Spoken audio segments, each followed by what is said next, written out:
He kicked a boot at one of football's biggest icons. He told his own captain, a legend, to get out in a 10-minute meeting, and he sold the most marketable player on the planet because he felt he was bigger than the club. Sir Alex Ferguson wasn't just a manager, he was a dictator in a dugout, and for 26 years at Manchester United, he made decisions that left the football world speechless. Today we're counting down his 10 most brutal, most shocking, most ruthless decisions of all time. Stay till the end, because number 1 might be the decision he regretted most. Number 10. Selling Cristiano Ronaldo. Now before you say it, yes, this ended up being the right call, but at the time, selling the best player on the planet felt like madness. In 2009, Cristiano Ronaldo was not just the best player at Manchester United, he was arguably the best player in the world, fresh off a Ballon d'Or and a Champions League title. Ferguson sold him to Real Madrid for a then world record £80 million. United got the money, Real Madrid got the legacy. Ronaldo went on to become arguably the greatest of all time. While United reinvested, they never truly replaced him. The sale was justified on paper, but watching Ronaldo light up the Bernabeu for years after, deep down, every United fan, and possibly Fergie himself, wondered what if he'd stayed. Dropping Dimitar Berbatov from the 2011 Champions League final. Imagine being the joint top scorer in the Premier League that season, then imagine being left out of the Champions League final. It's exactly what happened to Dimitar Berbatov in 2011.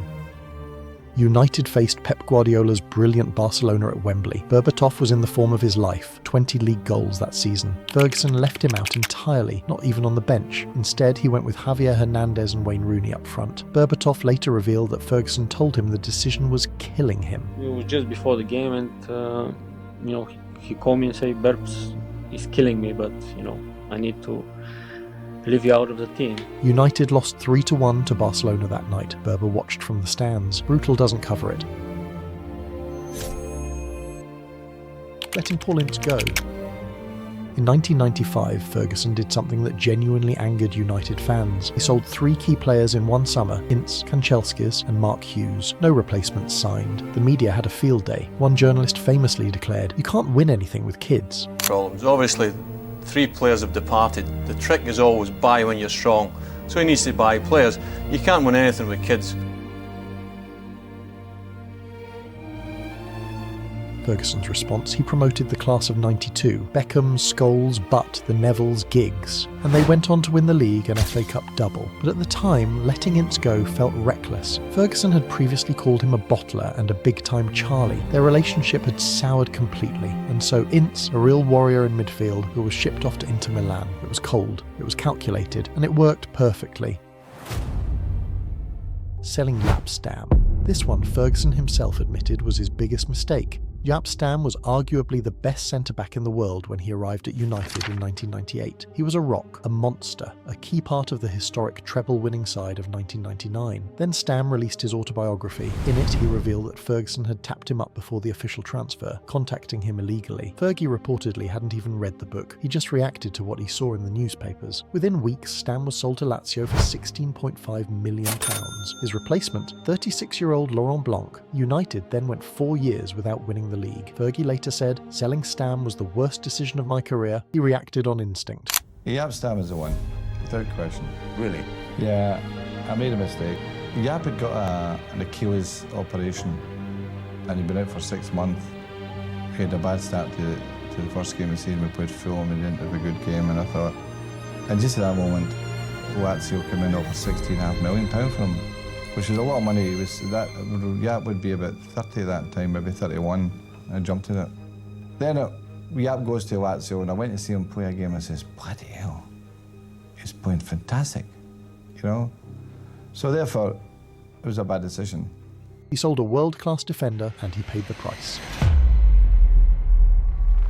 Dropping Ji-sung Park from the 2008 Champions League final.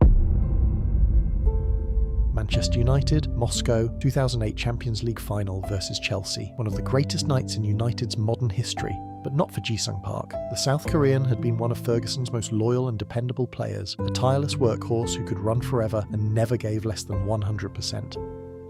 Ferguson left him out of the squad entirely for the final. Not on the bench, not even in the squad.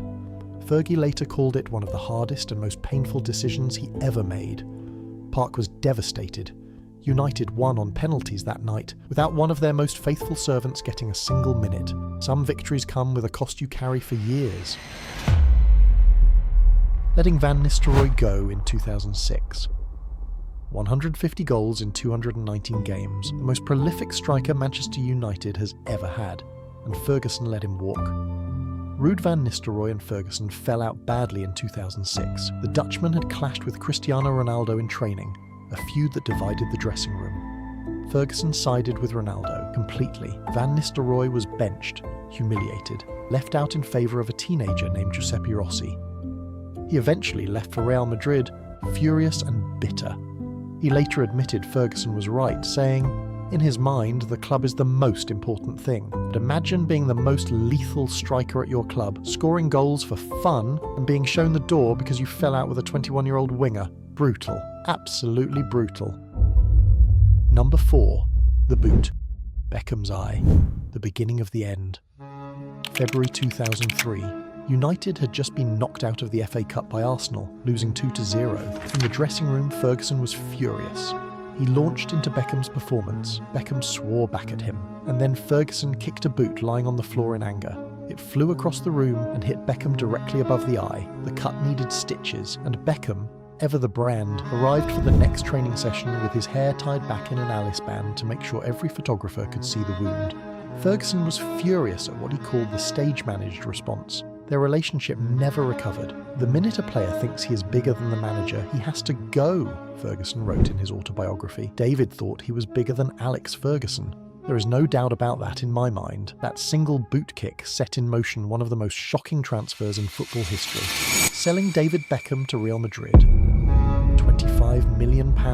That was all Real Madrid paid for David Beckham, the most famous footballer on the planet, a United legend, a class of 92 icon. The business case for keeping Beckham was insane. The club could put his face on anything and print money, but Ferguson had one rule above everything else. Nobody is bigger than Manchester United. Beckham later revealed that after the deal was agreed, he tried calling Ferguson. Fergie didn't even pick up the phone. We had just won the league again, and I got a phone call to say United had agreed a deal. That was the end of it, Beckham said. Ferguson replaced him with an 18-year-old from Sporting Lisbon and gave him Beckham's number 7 shirt. That teenager was Cristiano Ronaldo.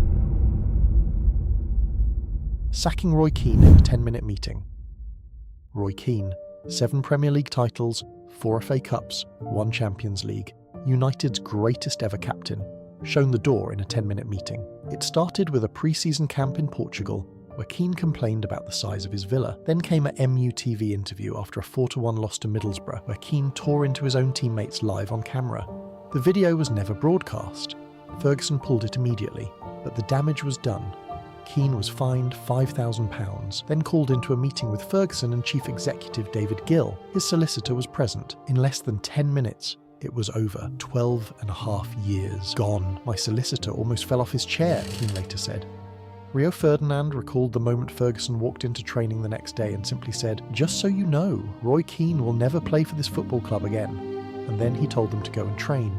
To this day, Keane and Ferguson have never reconciled. "I won't forgive him until he apologises," Keane has said, "and I've no interest in speaking to the man." Would I ever forgive him? I don't know. Listen, I don't know. We'll see if we ever cross paths again. I'm sure we will. Cross paths, I mean. Number 1. Selling Jaap Stam. Wait, no, we already told you about Stam. Ferguson's number 1 most brutal decision isn't actually about a player, it's about himself. In 2001, Ferguson announced he was retiring from management. He told the club, he told the squad, he told the world, then he changed his mind. Why? Because he couldn't let go. He said his wife Kathy convinced him to stay. That retirement didn't feel right, and so he unretired, came back, and then went on to win the league 8 more times. But think about what that decision meant for the players who had mentally prepared for a new era, for the next manager who had been preparing to take over, for the board who had planned for succession. Ferguson didn't just make brutal decisions about others. He was willing to blow up his own legacy plans because his hunger for winning was greater than anything else. That is what made him the greatest and the most ruthless. Sir Alex Ferguson was not sentimental. He was not loyal to individuals. He was loyal to one thing only: Manchester United winning.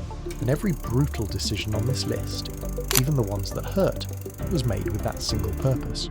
No player was untouchable. No legend was safe. And that is exactly why he won 38 trophies and became the greatest manager football has ever seen. Which decision shocked you the most? Drop it in the comments, and if you enjoyed this video, subscribe. We've got much more coming.